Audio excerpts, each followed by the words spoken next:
Frank Beard, the drummer for ZZ Top, has died at 77. He passed away Tuesday at his ranch in Richmond, Texas, with his family by his side. For 56 years, Billy Gibbons never had to imagine what it would feel like to lead ZZ Top alone. On August 17, 2026, that changed.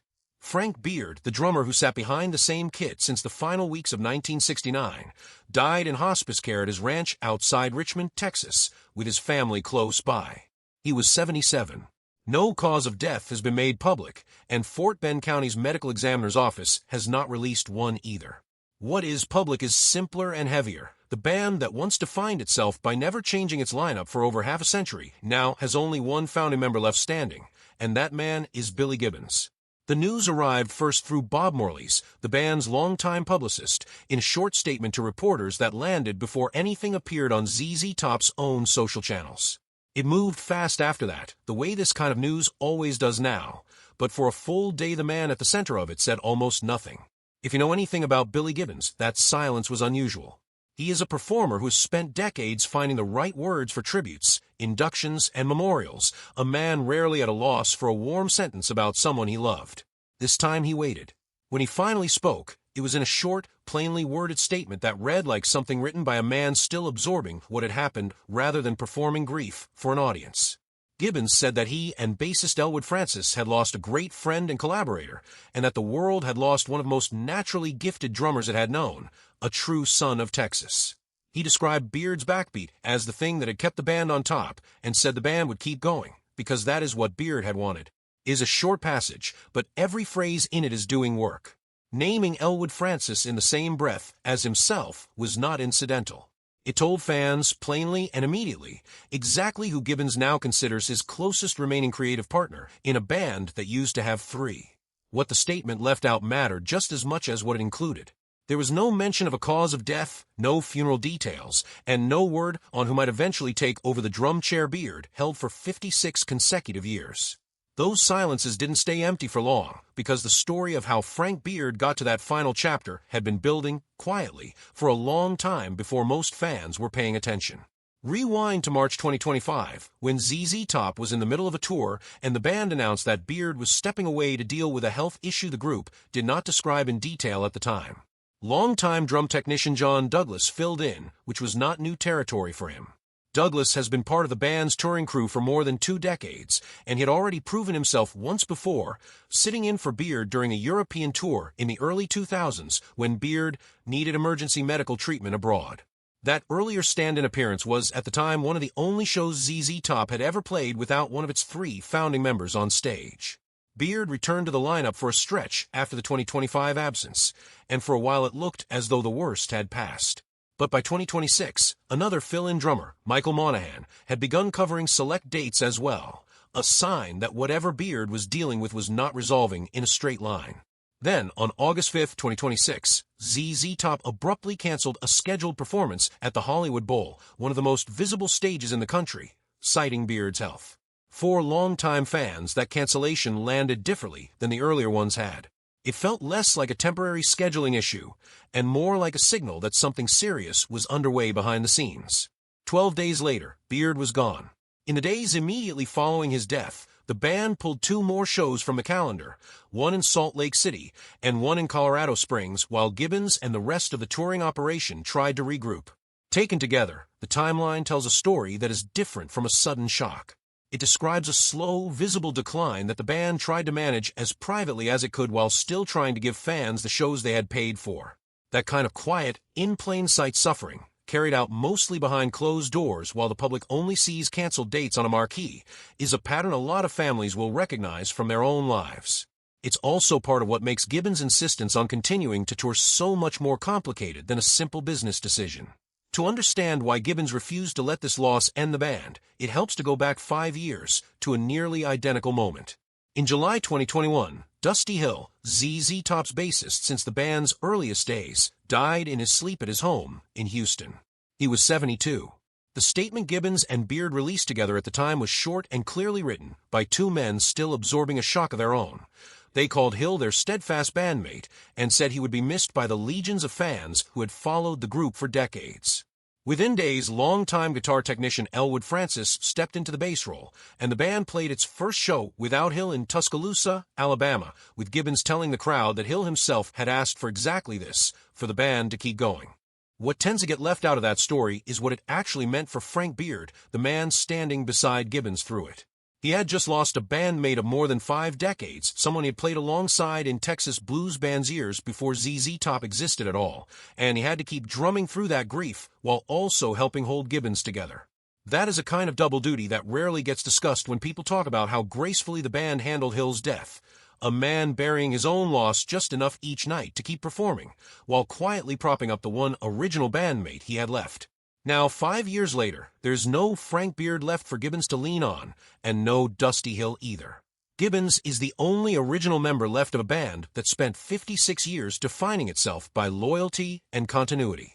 This is the part of the story that a lot of tribute coverage is likely to skip past, treating this as one more sad rock death instead of what it actually is, the second half of a story that began 5 years ago and has now closed a circle nobody wanted closed. Losing one brother in the business is devastating on its own. Losing both 5 years apart while being the person left to write the tribute statement each time is a specific and heavy kind of grief that very few public figures are asked to carry twice.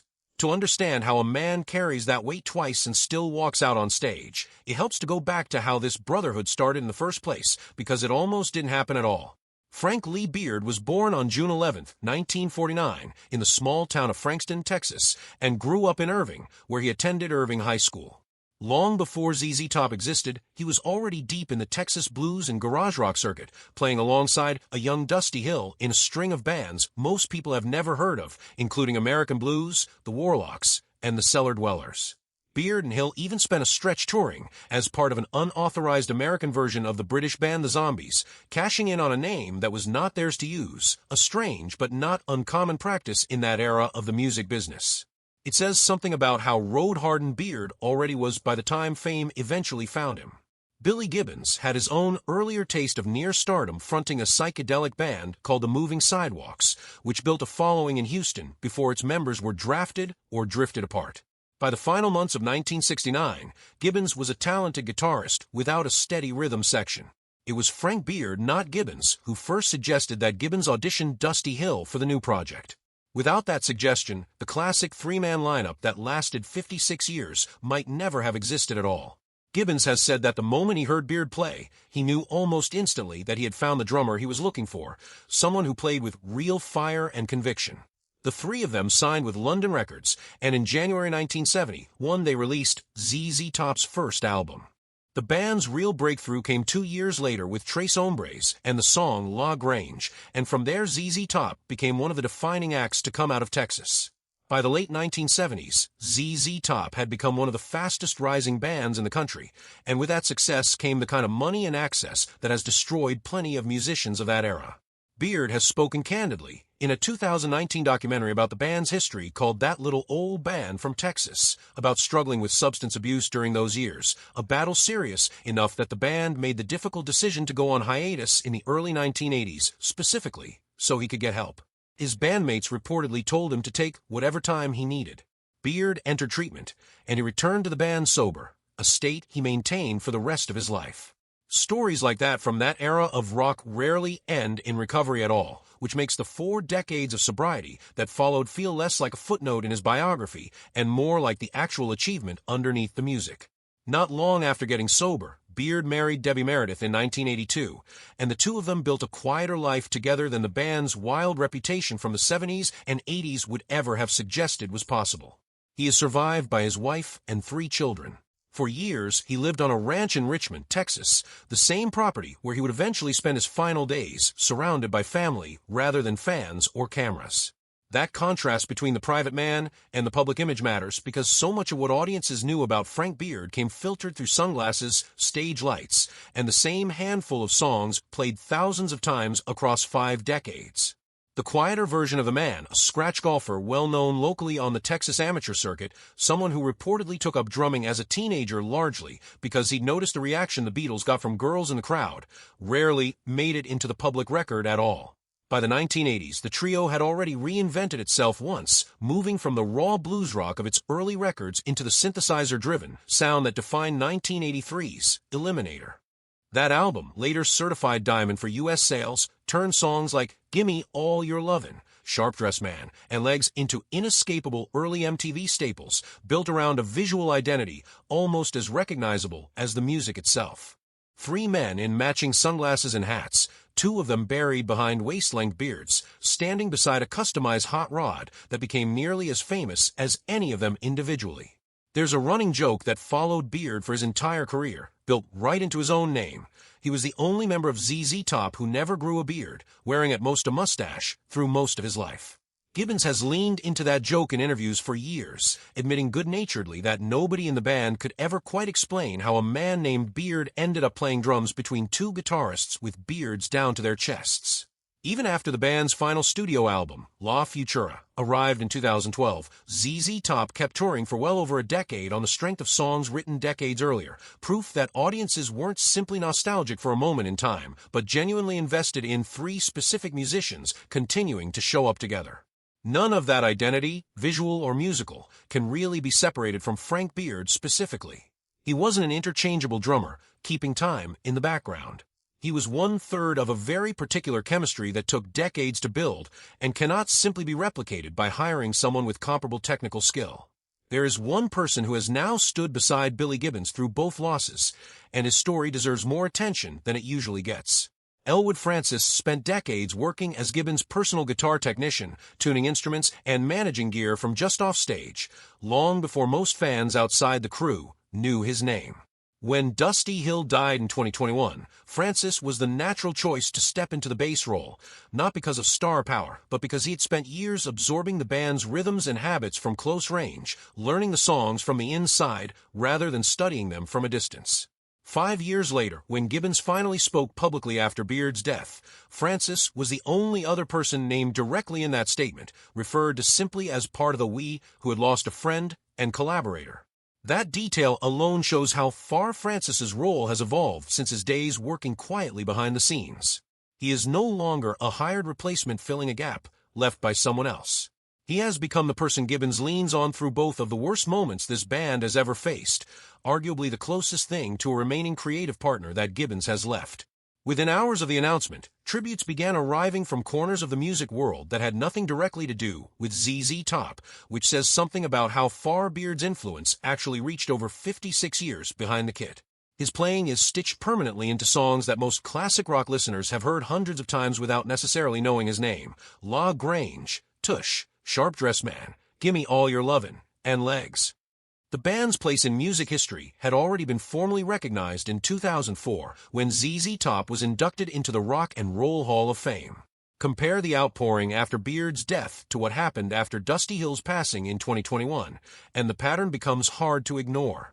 This is now the second time in 5 years that the wider rock community has had to stop and mourn a piece of this band, and each time, the tributes have circled back to the same idea.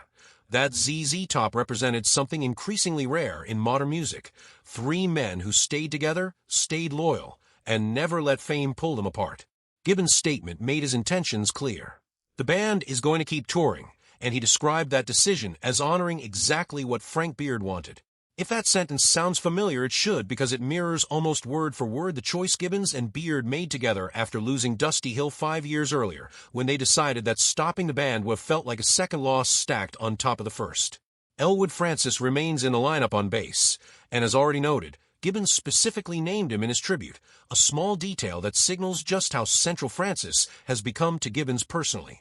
The shows in Salt Lake City and Colorado Springs were canceled immediately following Beard's death, but the band was expected to resume touring within days with previously scheduled weekend shows in Austin, Texas, a return to the very state where this entire story began back in 1969.